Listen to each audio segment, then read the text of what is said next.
बहुत पुराने समय की बात है। त्रिपुरा के अधिकांश गांव अत्यंत समृद्ध थे। जिस गांव से यह कथा जुड़ी है वो गांव भी उस समय के उन्नत गांवों में से एक था। प्रायः सभी ग्रामवासियों के पास अपनी कृषि भूमि थी।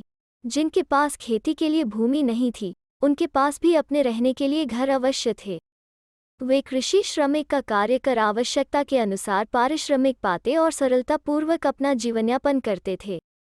गांव के एक कोने में छोटा सा टोला था, जहां एक छोटी सी झोपड़ी थी। इस झोपड़ी में एक वृद्धा रहती थी। उस बूढ़ी माँ का कोई भी सगा संबंधी नहीं था। बूढ़ी माँ सुबह सवेरे उठ जाती थी, भगवान शिव की पूजा अर्चना कर अपने भोजन की व्यवस्था के लिए गांव के किसी एक घर के द्वार पर खड़ी हो जाती। गांव में लगभग 15-16 घर थे, अतः हर घर के आगे वो 2 बार ही पूरे माह में खड़ी होती थी। भोज, विवाह और उत्सवों के समय में तो यह संख्या और कम हो जाती थी। अपने भोजन की व्यवस्था के बाद वो घर लौटती तो सबसे पहले अपने आंगन में चावल के दाने बिखेर देती थी। ये दाने वो अपने आंगन के निकट ही बिल में रहने वाले गोह के लिए डालती थी।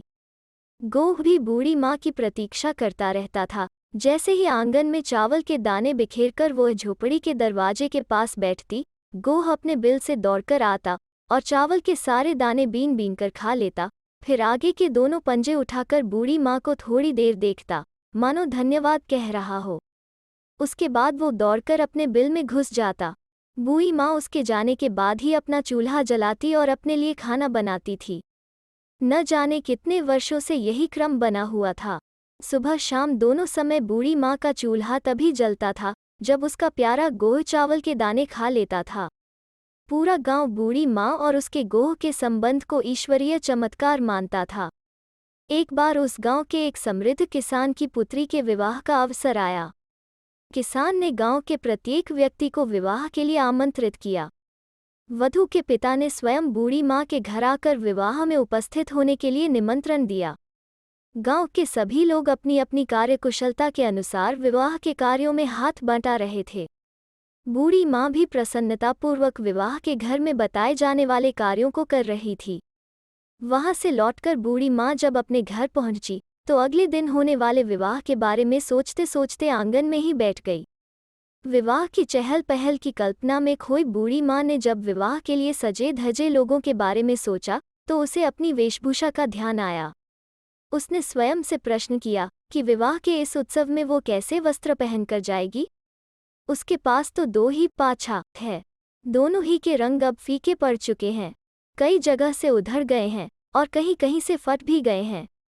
ऐसे पाछा पहनकर वो वर पक्ष के सामने अपने गांव की प्रतिष्ठा को, वधू के परिवार के मान को मिट्टी में मिला दे। इससे तो अच्छा है वो कल विवाह में सम्मिलित ही न हो। इसी प्रकार स्वयं से प्रश्न करती स्वयं को उत्तर देती बूढ़ी माँ आंगन में बैठी थी। वो अपने में इतनी मगन थी कि उसे आसपास के परिवेश का भान ही नहीं था। इसी बीच गोह आया। भोजन की आशा लिए वो बहुत देर तक खड़ा रहा। उसने पंजों के बल उचक उचक कर अपनी बोली में बोलकर बूढ़ी माँ का ध्यान अपनी ओर आकर्षित करने का बहुत प्रयास किया, परंतु जब पूरी तरह असफल हो गया तब चुपचाप आंगन से उतरकर अपने बिल में चला गया। बूढ़ी माँ अपने विचारों में इस तरह खोई थी कि उसे गोह के आने जाने का आभास तक नहीं हुआ। वो सोचने लगी कि बीमारी का बहाना लगाकर वो विवाह में नहीं जाएगी। वैसे भी आज इतना कुछ दिया है वधू के माता पिता ने कि कल क्या कई दिन बिना किसी से कुछ भी मांगे काम चल जाएगा। मांगने से भोजन और भोजन से उसे गोह की याद आई। वो हड़बड़ाकर उठी। अंधेरा घिर आया था। घर के भीतर जाकर वो चावल ले आई और आंगन में उसी स्थान पर बिखेर दिए जहां से गोह प्रतिदिन अपने हिस्से के चावल चुगने आता था। उसने गोह के बिल के पास जाकर देखा तो उसकी पूंछ नजर आ गई। कुछ चावल बिल के पास डालकर बूढ़ी माँ अपने घर के द्वार पर आकर खड़ी हो गई। बिल से लेकर आंगन तक उसने चावलों की कई रेखाएं सी खींच दी थीं। उसे प्रतीक्षा थी कि गोह को चावल खाते हुए देखने की, परंतु जब बहुत देर तक वो नहीं आया तो उसे स्वयं पर क्रोध आ गया कि क्यों अपने व्यर्थ के विचारों में खोकर उसने उस नन्हे से जीव का भोजन उसे नहीं दिया। उसने मन ही मन गोह से अपने इस व्यवहार के लिए क्षमा भी मांगी। अपना वर्षों से चला आ रहा नियम उसने नहीं तोड़ा। गोह ने आज भोजन नहीं किया तो बूढ़ी माँ ने अपने लिए भी भोजन नहीं बनाया। उसे ग्लानि हो रही थी कि क्यों पहले तो गोह को आदत डाल दी कि वो यही खाना खाए, और अब अपने में मग्न होकर उसे इस तरह भुला दिया कि आज वो नन्ही सी जान भूखी है। सब उसके कारण हुआ। बूढ़ी माँ ने निर्णय किया कि सुबह जल्दी उठकर वो पहले गोह को भोजन देगी, फिर उसके बाद ही किसी और काम को हाथ लगाएगी। उदास मन से वो बिस्तर पर जाकर बैठ गई। न जाने कब गहरी नींद ने उसे घेर लिया और वो स्वयं भी भूखी प्यासी पश्चाताप के आंसुओं में भीगती सो गई। उसी रात गांव के युवकों ने विवाह के लिए सुंदर वेदी के निर्माण का निर्णय लिया। वे रातों रात विवाह मंडप को तैयार कर प्रातः पूरे गांव को चमत्कृत करना चाहते थे। इस कारण उन्होंने मंडप को बनाने का कार्य प्रारंभ किया।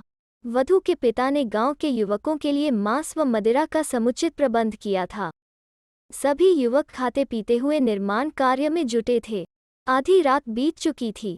मंडप निर्माण का कार्य भी अधिकांशतः पूरा हो चुका था।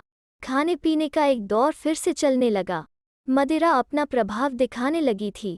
युवकों में से एक ने खड़े होकर कहा, आज अपने गांव में आनंद का अवसर है। इस शुभ अवसर पर कुछ भी ऐसा नहीं हो रहा जो साधारण हो, फिर हम इस विशेष मदिरा के साथ साधारण मांस क्यों खा रहे हैं? पर हल किसी को नहीं मिला। अचानक एक युवक प्रसन्नता से चिल्ला पड़ा, हाँ, मुझे याद आ गया। बहुत दिन बीत गए हैं, दिन महीने नहीं, वर्षों बीत गए हैं, हमने गोह का मांस नहीं खाया। पर इतनी रात में गोह को ढूंढेंगे कहाँ? इस समस्या ने सभी को गहरी चिंता में डाल दिया।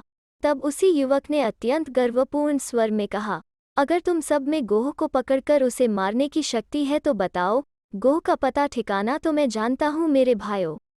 सभी ने समवेत स्वर में चिल्लाकर कहा, ठीक है, अब हमारा लक्ष्य एक ही है, उस गोह को पकड़कर मारना।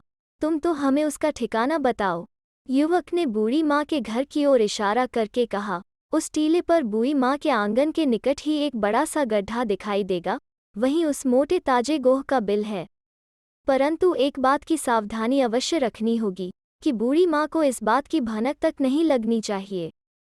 अगर किसी भी प्रकार बूढ़ी माँ को हमारी योजना का पता चल गया तो हमारी जान आफत में आ जाएगी।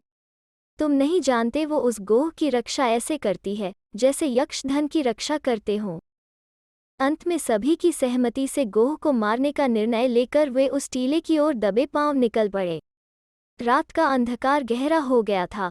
भेड़ियों के चिल्लाने का शोर सुनाई दे रहा था। जब वे बूढ़ी माँ के घर के पास पहुंचे तो एक उल्लू अपनी कर्कश वाणी में चिल्ला उठा। किसी अनजाने भय से बूढ़ी माँ की नींद टूट गई। उसने द्वार खोला, चारों ओर नजर दौड़ाई। युवक पत्थरों की भांति चुपचाप सांस रोके छिप गए थे। बूढ़ी माँ ने भय को अपना भ्रम समझा और चुपचाप आकर लेट गई। कुछ समय बाद उसे गहरी नींद आ गई। युवकों ने टीले के पास चारों ओर चुपचाप गोह का बिल ढूंढना आरंभ किया। बहुत खोजने के बाद उनको गोह का बनाया गड्ढा दिखाई दे गया। एक युवक ने अपने बांस के नुकीले सिरे को उसमें घुसाना प्रारंभ किया। अंदर किसी भी सख्त वस्तु का आभास होते ही उसने तेजी से बांस से उसे गोदना शुरू किया। थोड़ी ही देर बाद गोह उस गड्ढे से बाहर आ गया। उसका पूरा शरीर क्षत विक्षत था। जगह जगह गहरे घाव और कटने के चिन्ह बन गए थे, जिनसे रक्त बह रहा था। बाहर आते ही कुल्हाड़ी के एक ही वार से उन्होंने उसका सिर काट दिया। फिर सब उसे लेकर उस स्थान से शीघ्रतापूर्वक चले गए। उसी क्षण उल्लू की कर्कश चीख दूसरी बार सुनाई दी। बूढ़ी माँ फिर चौंक कर उठी। उसे लगा जैसे कोई असहनीय बोझ उसके हृदय के टुकड़े टुकड़े कर रहा था। किसी अमूल्य वस्तु के छिन जाने की पीड़ा ने उसके तन मन को तोड़ डाला था। उसे लगा शाम को गोह को भूखा रखने का पश्चाताप ही उसके इन विचारों का कारण था। अपने घर के आंगन में हुए इस दुष्कर्म की उसे भनक भी नहीं थी। बाहर फैले सन्नाटे को उसने थोड़ी देर सुनने का प्रयास किया। फिर गोह के बिल के पास खड़े होकर उसने उस नन्हे जीव को भूखा सुलाने के लिए क्षमा मांगी और प्रातः उठते ही उसे भोजन देने का वचन देकर लौट आई। क्षमा याचना ने उसका मन हल्का कर दिया था, इसलिए थोड़ी ही देर में वो गहरी नींद में सो गई। उधर युवकों ने गोह का मांस पकाकर मदिरा के साथ खा लिया। वे सब अपने शिकार को भोजन के रूप में पाकर अति आनंदित थे। मदिरा के प्रभाव से उन्मत्त होकर वे सब जहां जहां बैठे थे वहीं गिर पड़े। अब उनमें से कोई भी मंडप बनाने की स्थिति में नहीं था। रात्रि के उस पहर में गांव के युवक मदहोश अवस्था में सोए हुए थे। अचानक बूढ़ी माँ को गहरी नींद से जैसे किसी ने झकझोर कर जगाया। उसने चारों ओर नजर दौड़ाई, परंतु कहीं कोई दिखाई नहीं दिया। केवल एक आवाज झोंपड़ी के सन्नाटे को तोड़ रही थी। माँ, बूढ़ी माँ, उठो और यहाँ से शीघ्रातिशीघ्र चली जाओ। वो बिस्तर से उठ गई, सब ओर खोजा, कहीं कोई नहीं था। वो सोच रही थी कि इस प्रकार उसे पुकारने वाला कौन है। फिर उसे लगा कि कोई ध्वनि कहीं से नहीं आई। ये सब यह स्वप्न में देख रही थी, परंतु अपने मन में बसे डर को भगाने में वो असमर्थ थी। आवाज के विषय में उसकी व्यग्रता इतनी बड़ी कि वो अपने बिस्तर पर करवटें बदलने लगी। अंततः कुछ समय बाद वो फिर सो गई। थोड़ा समय ही बीता था कि समान घटना फिर घटित हुई, परंतु अब आवाज में एक उतावलापन था। ओह बूढ़ी माँ, शीघ्रता से उठो और यहाँ से भाग जाओ। शीघ्रता करो माँ, गांव का आधा भाग लगभग समाप्त हो चुका है, मटियामेट हो चुका है। तुम अगर जीवित रहना चाहती हो तो समय नष्ट किए बिना यहाँ से भाग जाओ। बूढ़ी माँ फिर उठी। वो बुरी तरह डर गई थी। भयातुर होकर उसने सोचा कि एक ही घटना ठीक पहले की तरह कैसे दोहराई जा सकती है। फिर आधे गांव की तबाही की सूचना देती, मुझे बचाने के लिए भागने को बाध्य करती ये आवाज। गांव के बारे में इतनी अशुभ भविष्यवाणी, ये सब क्या है? मात्र भ्रम है या और कुछ?